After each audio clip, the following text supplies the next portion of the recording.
সুপ্রিয় দর্শক, আসসালামু আলাইকুম। আমি তারেক জামাল। আমি আজকে এমন একজন ব্যক্তির কিছু ইতিহাস দেখাবো।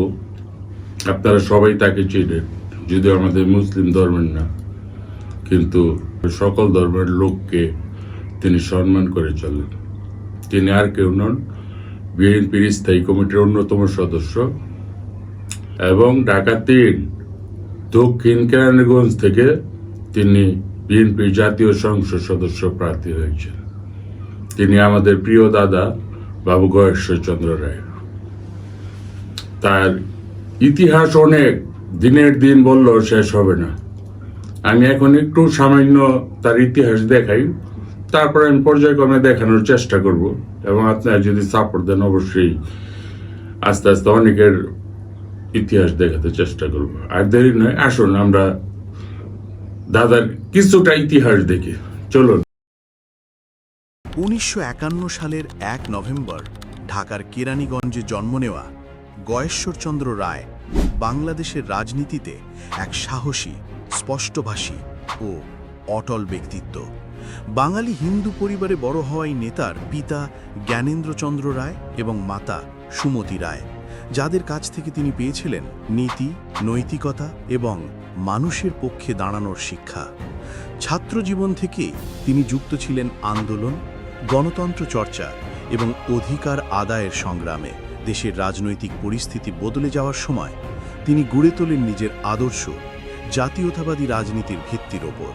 ১৯৭৮ সালে জাতীয়তাবাদী যুবদল প্রতিষ্ঠার পর থেকেই গয়েশ্বরচন্দ্র রায়ের রাজনৈতিক উত্থান শুরু। সংগঠক হিসাবে তার দক্ষতা, তৃণমূলের সঙ্গে গভীর সম্পর্ক এবং নির্ভীক বক্তব্য তাকে দ্রুত তুলে আনে বিএনপির কেন্দ্রীয় নেতৃত্বে। রাজপথের সংগ্রামী গয়েশ্বরচন্দ্র রায়ের পরিচয়। তিনি শুধু বক্তব্যের রাজনীতিবিদ নন, তিনি মাঠের মানুষ।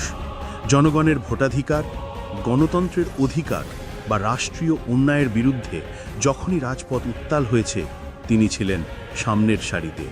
গ্রেফতার, হামলা, অসংখ্য রাজনৈতিক মামলা কিছুই তাকে আন্দোলন থেকে সরাতে পারেনি, বরং প্রত্যেকবার তিনি ফিরেছেন আরও শক্ত অবস্থানে। দলের নীতি, আদর্শ এবং সিদ্ধান্তের প্রশ্নে গয়েশ্বরচন্দ্র রায় সবসময় ছিলেন আপোষহীন। শহীদ রাষ্ট্রপতি জিয়াউর রহমানের বহুদলীয় গণতন্ত্রের চেতনাকে তিনি বহন করে চলেছেন অবিচলভাবে। বিএনপির কঠিনতম সময়গুলোতেও তিনি নেতাকর্মীদের মনোবল ধরে রেখেছেন, দলকে সংগঠিত করেছেন এবং স্পষ্টভাবে তুলে ধরেছেন দলের অবস্থান। সময়ের পরিভ্রমণে তিনি বিএনপির সর্বোচ্চ নীতি নির্ধারণী ফোরাম, জাতীয় স্থায়ী কমিটির গুরুত্বপূর্ণ সদস্য হিসাবে দায়িত্ব পালন করছেন। আন্দোলনের কৌশল নির্ধারণ, রাজনৈতিক সিদ্ধান্ত গ্রহণ, জাতীয় ইস্যুতে প্রতিক্রিয়া তৈরি, সব ক্ষেত্রেই তিনি এক নির্ভরযোগ্য কণ্ঠ। তৃণমূলের কাছে তিনি এমন একজন নেতা যিনি সংকটে পাশে দাঁড়ান, আন্দোলনে নেতৃত্ব দেন এবং দলীয় অন্যায়ের বিরুদ্ধেও কঠিন কথা বলতে পিছপা হন না। তার স্পষ্টভাষিতা ও নির্ভীকতা তাকে দিয়েছে আলাদা মর্যাদা। আজও বাংলাদেশের গণতন্ত্র, নির্বাচন ব্যবস্থা এবং রাষ্ট্রের জবাবদিহিতা প্রতিষ্ঠার লড়াইয়ে গয়েশ্বরচন্দ্র রায় সক্রিয় ভূমিকা পালন করছেন।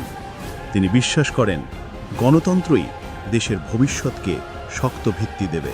ক্ষমতা নয়, নীতি, বিশ্বাস, দৃঢ়তা এবং সাহসী একজন নেতাকে বড় করে তোলে।